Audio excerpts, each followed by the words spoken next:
اس زمانے میں لوگ زمین سے غلے کے اگنے کو اللہ کی قدرت سمجھتے ہیں.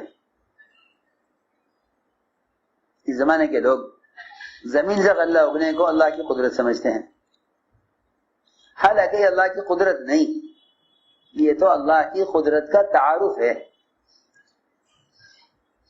قدرت کا تعارف ہے. اور ایمان والوں کا امتحان ہے، ایمان والوں کا امتحان ہے کہ ہم تمہیں زمین سے غلہ اگا کر دکھلائیں گے تاکہ ہم یہ دیکھیں کہ تم غیروں کی طرح زمین کے پجاری بنتے ہو یا ہماری پوجا ہماری عبادت کرتے ہو. سنو تو صحیح غور سے، ہم زمین سے غلے کو ظاہر کریں گے تمہارے عقیدے اور تمہارے ایمان کو جانچنے کے لیے کہ آیا تم غیروں کی طرح زمین کی جے اور زمین کا تشکر اور زمین کی پوجا کرتے ہو یا یوں کہتے ہو کہ نہیں اللہ دینے والے ہیں، ہم نے صرف تمہارے اس امتحان کے لیے زمین سے غلے کو ظاہر کیا ہے. لوگ سمجھتے ہیں بس اللہ کی قدرت ہے، دیکھو کہ زمین سے غلہ اگ رہا ہے. یہ تو قدرت کے تعارف کے لیے ہے، قدرت یہ نہیں، قدرت یہ نہیں ہے، قدرت یہ نہیں ہے کہ زمین سے غلہ نکل آوے. وہ تو تم تو زمین سے کو کہو اللہ کا خزانہ، وہ تو جنت بھی نعمتوں کا خزانہ نہیں ہے، جنت نعمتوں کا خزانہ نہیں ہے. جہاں ہر نعمت ہے وہ بھی نعمت کا خزانہ نہیں ہے، بلکہ سارے انبیاء اور سارے اولیاء اور سارے صحابہ اور قیامت تک آنے والے ایمان والے، ان کی اعلیٰ اور ادنا ساری جنتوں کو جمع کر دیا جائے ماں محمد صلی اللہ علیہ وسلم کی جنت کے، تو یہ اللہ تعالی کے نعمت کے خزانے کا ایک ذرہ بھی نہیں ہے. جنت نعمت کا خزانہ نہیں ہے، جنت نعمت کا خزانہ نہیں ہے. وہ تو ساری جنتیں ملا کر نعمت کے خزانے کا ایک ذرہ ہے. جیسے جہنم کے سارے عذاب جمع کر دیے جائیں تو وہ اللہ کے عذاب کے خزانے کا ایک ذرہ ہے، اللہ کے عذاب کے خزانے کا. جہنم اللہ کے عذاب کے خزانے کا ایک ذرہ ہے، جیسے ساری جنتیں اللہ تعالی کی نعمتوں کے خزانوں کا ایک ذرہ ہیں. پھر کائنات کا یہ چھوٹا سا نظام جو ان قریب ختم ہونے والا ہے، یہ اللہ کا خزانہ کیسے ہو سکتا ہے؟ کائنات قدرت کا مظہر ہے، قدرت کائنات میں نہیں ہے. قدرت کائنات کا مظہر ہے کہ اللہ کی قدرت کائنات میں ظاہر ہوتی ہے، اور اس لیے نہیں کہ اس کے بغیر اللہ کر نہیں سکتے، اس لیے کرتے ہیں تاکہ دیکھیں کہ ایسا تو نہیں کہ مسلمان بھی غیروں کی طرح زمین کا تشکر پر آ جائے کہ بھائی زمین کا شکریہ ادا کرو، دیکھو زمین تمہیں غلہ دے رہی ہے، زمین تمہیں غلہ دے رہی ہے، زمین کا شکریہ ادا کرو. کفار مکہ یہ چاہتے تھے کہ ٹھیک ہے محمد صلی اللہ علیہ وسلم اللہ کے وحدانیت کو بیان کرتے ہیں، کریں، لیکن تھوڑا سا ہمارے بتوں کی طرف بھی توجہ دیں اور ان کو ایسا بالکل ناکارہ اور بیکار خیال نہ کریں. طواف کرتے ہوئے ان کے آگے سے ذرا سے جھک کر چلے جایا کریں تاکہ اختلاف ختم ہو جائے، تاکہ اختلاف. جی ہاں، آج کل لوگ اختلافات کو ختم کرنے کے لیے مصالحت چاہتے ہیں کہ کیا ہو جائے، مصالحت ہو جائے. کیا ہو؟ مصالحت کرو تاکہ اختلاف ختم ہو جائے. محمد صلی اللہ علیہ وسلم سے بھی کفار مصالحت چاہتے تھے. سنو میں کیا کہہ رہا، محمد صلی اللہ علیہ وسلم سے کفار مصالحت چاہتے تھے کہ آؤ دیکھو مل جل کر رہیں اور چند باتیں آپ ہماری مان لیں، چند باتیں ہم آپ کی مان لیں، اس طرح آپس میں مل جل کر رہیں. یہ کفار چاہتے تھے کہ ذرا آپ اللہ کی وحدانیت کو بیان کرنے میں نرمی اختیار کریں، ایسا ہمارے بتوں کا انکار نہ کریں، تو ہم بھی آپ کے معبود کو معبود مان لیں گے ہمارے معبودوں کو معبود مان لو تاکہ مل جل کر رہیں، تاکہ مل جل کر رہیں۔ بس کیا بتاؤں، اس زمانے کے بھی ہائے ہائے، جب اللہ کی توحید کو بیان کرنے کا مزاج ختم ہو جائے گا تو پھر مسلمان ایسی شکلوں کو سوچے گا جس سے غیروں کے ساتھ خود مصالحت کی شکل نکل آئے۔ وہ کہیں گے ہاں بھائی مسلمان بچے بھی کہا کریں زمین کیجئے، تاکہ یہ نہ ہو کہ بھائی ہم تو زمین کا شکریہ ادا کریں، مسلمان اللہ کا شکریہ ادا کرے۔ سوچے تو صحیح، اس زمانے میں سب سے بڑا خطرہ اس بات کا ہے کہ مسلمان اللہ کے غیر کے تشکر پر آ جائے۔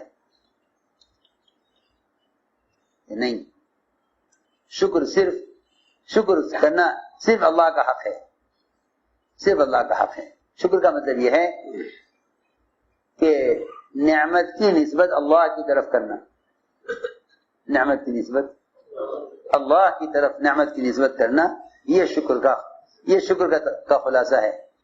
اللہ کی ذات کی طرف نعمت کی نسبت کرنا یہ شکر کا تقاضا ہے، اللہ کی ذات کی طرف نعمت کی نسبت کرنا یہ شکر کا تقاضا ہے۔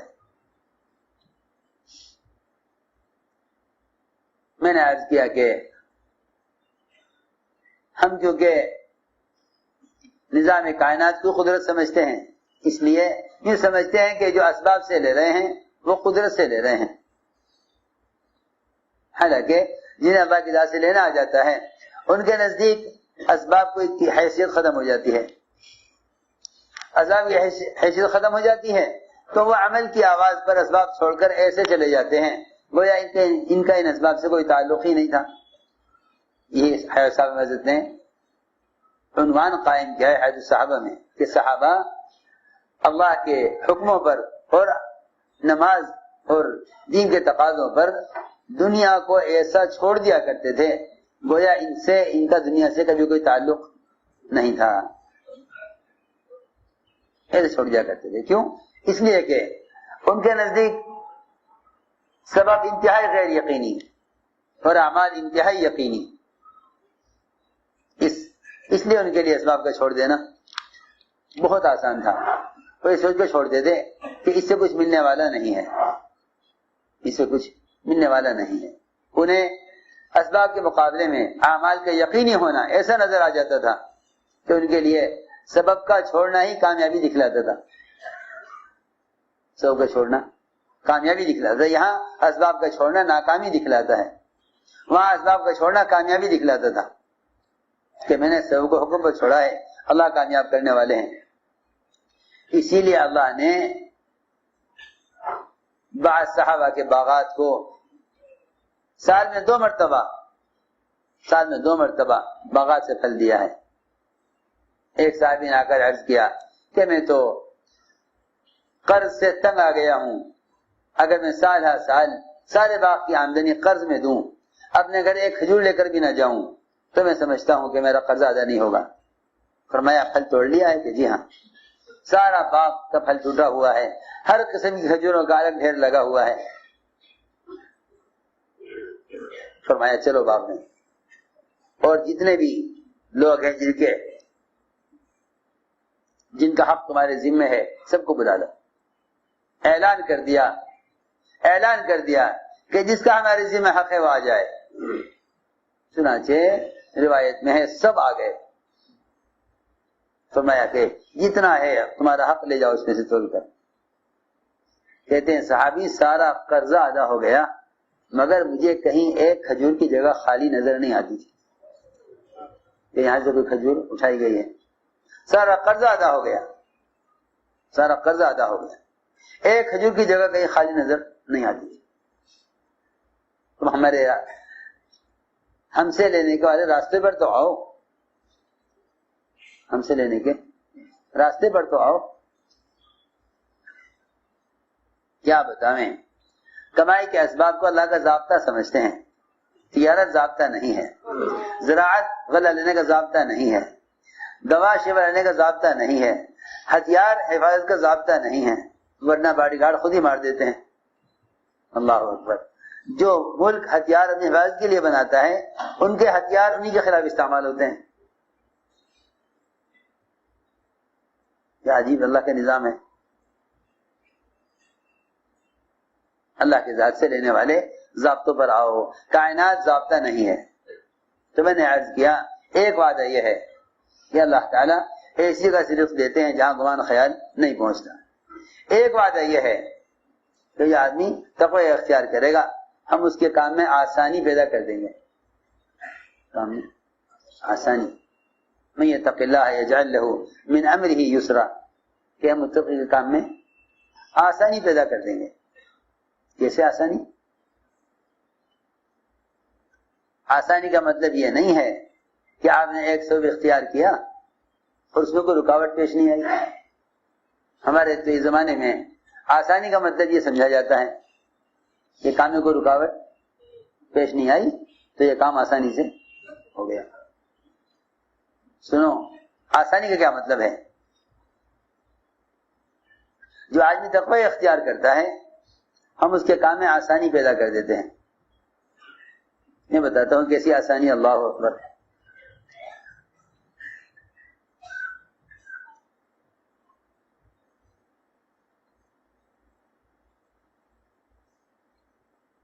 اللہ رب العزت کمائی کے اسباب بھی اللہ لاتے ہیں. لوگ سمجھتے ہیں کہ گاہک ہمارے اشتہار سے آتے ہیں. لوگ سمجھتے ہیں کہ گاہک ہمارے اشتہار سے آتے ہیں.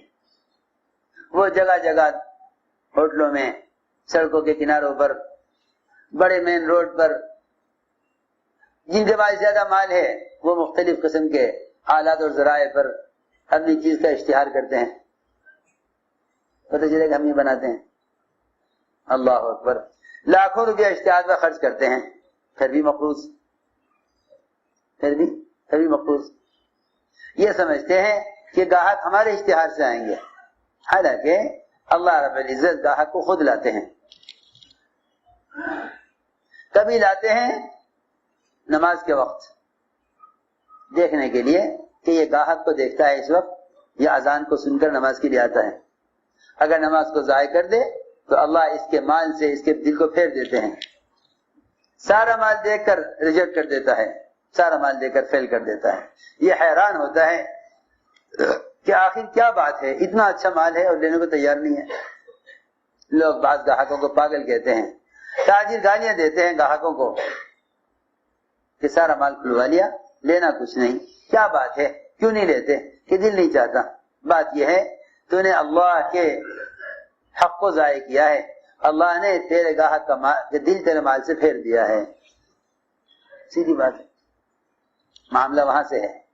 اللہ کا حق کو لاتے ہیں دیکھنے کے لیے. اس وقت یہ کیا کرتا ہے؟ اس وقت کیا کرتا ہے؟ آیا نماز کو مقدم کرے سبب پر, یہ سبب کو مقدم کرے حکم پر, نماز پر.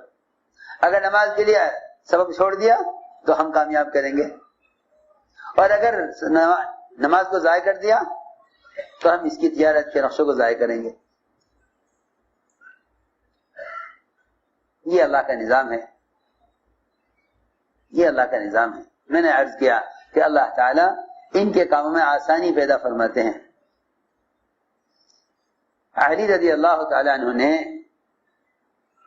گھر میں رکھے ہوئے 6 درہم سائل کو دینے کے لیے منگوائے کہ بھئی فقیر کو دینے ہیں, 6 درہم رکھیں, لے آؤ. گھر والوں نے کہہ دیا کہ نہیں, یہ تو آٹے کے لیے ہیں. خود گئے, اٹھ کر جا کر لے کر آئے گھر سے, 6 درہم سائل کو دیے. لوگ سمجھتے ہیں کہ جو لوگ توکل کر لیتے ہیں وہ اسباب اختیار نہیں کرتے. یہ خیال بالکل باطل خیال ہے اور غلط فہمی اور جہالت ہے کہ جن کے پاس توکل ہوتا ہے انہیں اسباب کی ضرورت نہیں ہوتی,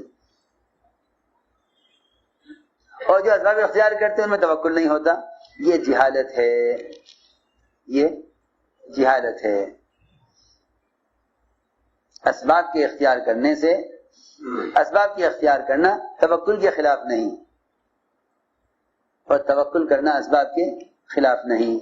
لوگوں نے ان دونوں چیزوں کا الگ الگ کر دیا کہ بھئی اگر توکل ہے تو اسباب میں کیوں لگ رہے, اور اگر آپ اسباب میں لگ رہے ہیں تو آپ کے پاس توکل نہیں ہے.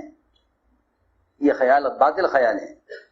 علی رضی اللہ تعالی عنہ نے 6 درہم سائل کو دے دیا. یہ تو توکل ہے, یہ تو توکل ہے. سنو غور سے, 6 درہم سائل کو دیے, یہ توکل ہے. ہاں میں نے اللہ کو دیے ہیں, اللہ مجھے دیں گے. میں نے اللہ کو دیے ہیں, اللہ مجھے دیں گے. کیا کرتے؟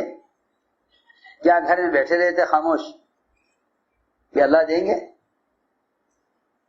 نہیں, تجارت کی. کیسے تجارت کی؟ ایک آدمی گزرا اونٹ لے کر, میں کیسا اونٹ ہے یہ, بیچو گے؟ کہ ہاں بیچوں گا. کتنے کا ہے؟ کہ بھائی یہ اونٹ 140 درہم کا ہے. حضرت نے فرمایا اونٹ ہم نے لے لیا ہے مگر ہم ابھی قیمت اس کی نہیں دیں گے. نے کہا جی کوئی بات نہیں, رکھو, دے دینا اونٹ, رکھو آپ, دے دینا. زمانہ اچھا تھا, زمانہ اچھا تھا. اس زمانے کے تاجر دوسروں سے نفع لینے کے لیے تجارت کرتے ہیں, اس زمانے کے تاجر دوسروں کا نفع پہنچانے کے لیے تجارت کرتے تھے. اس لیے اللہ تعالیٰ دونوں کے لیے سہولت کرتے تھے, گاہک کے لیے بھی اور مالک کے لیے بھی. ہاں, اس زمانے میں جتنے بھی ہیں حکام سے لے کر عوام تک, سر جگہ تاجر, ڈاکٹر, انجینئر, جو جس شعبے میں کام کر رہا ہے اس کا جذبہ دوسرے سے فائدہ اٹھانے کا ہے. ڈاکٹروں کی ڈاکٹری میں بھی اس لیے سہولت اور شفا نہیں رہی کہ مریض سے انتفاع کا جذبہ ہے, مریض سے فائدہ اٹھانے کا ارادہ ہے. حالانکہ بیچارہ مریض ہے, مریض تو خدمت کا محتاج ہے, مریض تو خدمت مریض تو اس کا محتاج ہے کہ اسے خدمت کی جائے, نہ کہ اسے خدمت لی جائے. سارے جتنے بھی ڈاکٹر ہیں مریضوں سے خدمت لیتے ہیں. ارے سنو تو صحیح میں کیا کہہ رہا, مریضوں سے خدمت لیتے ہیں. اتنا پیسہ آپ کو دینا پڑے گا پہلے, اتنا بعد میں دینا پڑے گا. وہ بیچارے بہت سے لوگ تو ایسے ہیں کہ وہ امراض کو پالتے ہی اس لیے ہیں کہ ان کے پاس علاج کا انتظام نہیں ہے. کیونکہ ڈاکٹروں کا خیال یہ ہے کہ اس زمانے میں ڈاکٹری وہ کمائی کا ذریعہ ہے. حالانکہ پہلے زمانے میں طب اور ڈاکٹری یہ کمائی کا ذریعہ نہیں تھے, کمانے کا ذریعہ عیب سمجھا جاتا تھا. کسی کا علاج کر کے پیسے لینا, ارے ایک تو وہ بیچارہ محتاج علاج کے لیے, پھر آپ ایک مسلمان ایک انسان کا علاج کر کے پیسے لیں.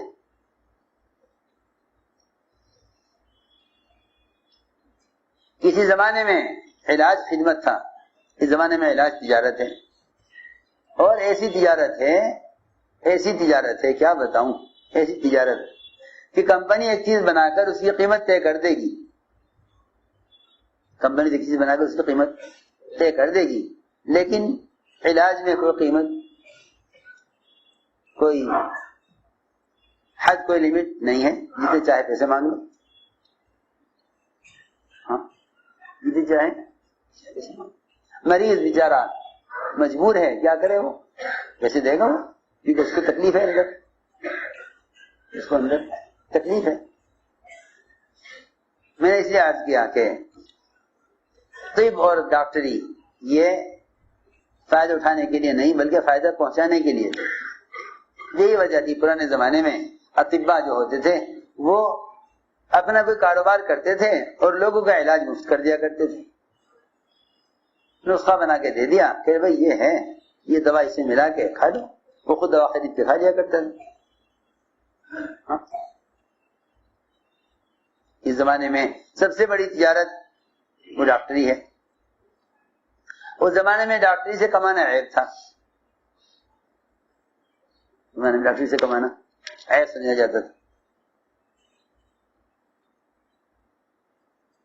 ہم نے عرض کیا کہ یہ جو نفع اٹھانے کا مزاج ہے نا دوسروں سے, اس نے تمام اسباب کی برکتیں اٹھائی ہوئی ہیں.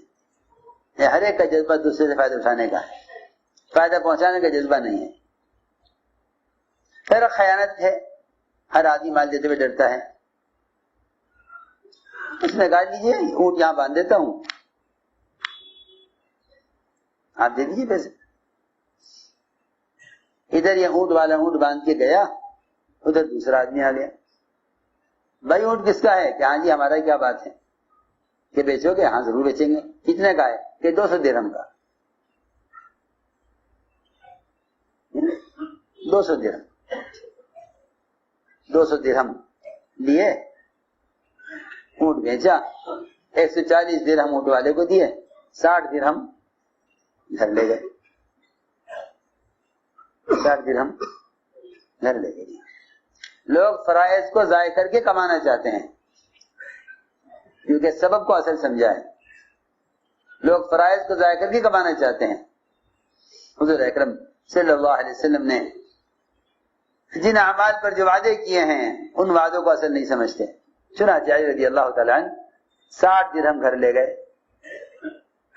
اور گھر جا کر سب سے پہلا کام، یہاں گھر کی تعلیم کو کہو تو کہتے کیا ضرورت ہے، اور کیوں لازم کرتے ہو بھائی تبلیغ میں یہ کام کرو یہ کام کرو یہ کام کرو یہ کام کرو. یہ کوئی لازم تو ہے نہیں کہ بھئی کوئی زبردستی ان اعمال کیا جائے گھروں کے اندر. حالانکہ جنہیں جن اعمال کے مقاصد کی خبر نہیں ہوتی وہ ان اعمال کو ہلکا سمجھ کر چھوڑ دیتے ہیں. گھر کی تعلیم ہی یہی تھی، گھر کی تعلیم ہی یہی تھی کہ تم گھر میں آ کر سب سے پہلے یہ بتاؤ کہ تم جو کما کر لائے ہو کہاں سے کما کر لائے ہو. گھر میں داخل ہوتے ہی سب سے پہلی بات یہ کہی علی رضی اللہ تعالیٰ عنہ نے کہ یہ جو ہم 60 درہم لائے ہیں یہ 60 درہم اللہ کا وہ وعدہ ہے جو اللہ نے اپنی نبی کی زبان پر ہم سے کیا تھا. یہ روایت میں ہے. حضرت علی گھر میں داخل ہوتے ہوتے یہ کہا حضرت فاطمہ سے، ھذا ما وعدنا اللہ علی لسان نبیہ، یہ وہ وعدہ ہے اللہ کا جس کا وعدہ اللہ نے اپنے نبی کی زبان پر ہم سے کیا تھا. میں نے عرض کیا کہ اللہ تعالیٰ اسباب میں سہولتیں لائیں گے، اسباب میں سہولتیں لائیں گے. ایسی سہولتیں کہ داؤد علیہ السلام بیت المال سے ذاتی خرچ لیتے تھے. بادشاہ تھے، بادشاہ کا ملک، بادشاہ کا مال، ساری رعایا خود بادشاہ، سارا ملک بادشاہ کا، جسے چاہے لے لو اپنے خزانے سے. جو بادشاہ دوسروں کو دینے والے ہوں ان کے لیے خود دینا کیا عیب ہے. لیکن صحابہ کے زمانے میں مزاج یہ بنایا گیا تھا، گورنروں کو تنخواہ ملتی تھی، وہ تنخواہ دوسروں پر خرچ کیا کرتے تھے، گورنری کی اجرت نہیں لیتے تھے. گورنری کی اجرت، گورنری کی تنخواہ نہیں لیتے تھے. گورنر کی تنخواہ تو بہت دور کی بات ہے، قرآن پڑھا کر بھی تنخواہ نہیں لیتے تھے. قرآن پڑھا کر بھی تنخواہ نہیں لیتے. بے شک اس زمانے میں قرآن پڑھنے والوں کو تنخواہ ملتی ہے لیکن وہ ان کے وقت کی تنخواہ ہے. قرآن کی تنخواہ ہرگز نہیں ہے. قرآن پڑھانے کا کوئی بدل نہیں سوائے جنت کے. وہ تو ان کے وقت کی تنخواہ ہے کہ بھئی آپ نے تجارت کو چھوڑ کر، زراعت چھوڑ کر، ملازمت چھوڑ کر، ساری دنیا کے اسباب مشغولی کو چھوڑ کر اپنا سارا وقت قرآن کی تعلیم کو دیا ہے. اس لیے آپ کو آپ کے وقت کا بدل ہے، قرآن کا بدل نہیں ہے. یہ مزاج بنایا تھا کہ دیکھو دین کی تعلیم پر تنخواہ مت لینا. کیوں؟ کیونکہ یہ اللہ کا کام ہے. کیا تم مجھے بتاؤ سب مل کر ایسا ہو سکتا ہے کہ آپ ملازمت تو کریں اس کمپنی میں اور تنخواہ لیں کسی دوسری کمپنی سے؟ ارے بھائی ہو سکتا ہے؟ کیوں بھائی کچھ آنا تو کرو. ملازمت تو کریں ایک کمپنی میں، تنخواہ مانگیں دوسری کمپنی سے؟ نہیں بھائی، آپ جس کمپنی کے ملازم ہیں آپ کو تنخواہ وہیں سے ملے گی نا. ارے بھائی سمجھ میں آ رہی بات؟ ہاں، تو جن کے ملازم ہو ان سے تنخواہ لو، سیدھی بات ہے. اللہ کا کلام ہے، اللہ کا علم ہے، اسے پڑھاتے ہیں، اللہ سے لیتے ہیں، سیدھی بات. جو جس کمپنی کا ملازم وہاں سے لے گا. پرائیویٹ کمپنی ہے، حکومتی کمپنی ہے، تو ایسا تو ہے نہیں کہ ملازم ہیں پرائیویٹ کمپنی کے حکومت میں تنخواہ دیں، ایسا تو نہیں ہوگا. آپ پرائیویٹ ملازم ہیں، پرائیویٹ کمپنی ملازم ہیں، وہاں سے لیجیے تنخواہ. جی ہاں، جس کا جہاں کام ہے وہیں سے اس کی تنخواہ ہے. اللہ اکبر. سید القراء ابی بن کعب رضی اللہ تعالیٰ عنہ قرآن سب سے اچھا پڑھنے والے تھے. ابی بن کعب. ایک باپ نے آ کر کہا اجی قاری صاحب ہمارے بچے کو قرآن پڑھا دو، بچے کو قرآن پڑھا دو. کہ ہاں بھائی پڑھائیں گے، اس لیے کہ اس سے بہتر کوئی عمل ہی نہیں ہے. قرآن پڑھایا، وہ حافظ ہو گیا. جب بچہ پڑھ کے فارغ ہوا تو خیال آیا بچے کے باپ کو کہ بھئی انہیں قاری صاحب کو کوئی ہدیہ دینا چاہیے. تنخواہ نہیں، ہدیہ. ہدیے میں کیا دیں؟ ہدیے میں کیا دیں؟ کپڑے لتے سامان چیزیں، یہ تو بیکار چیزیں ہیں، کسی کام کی نہیں.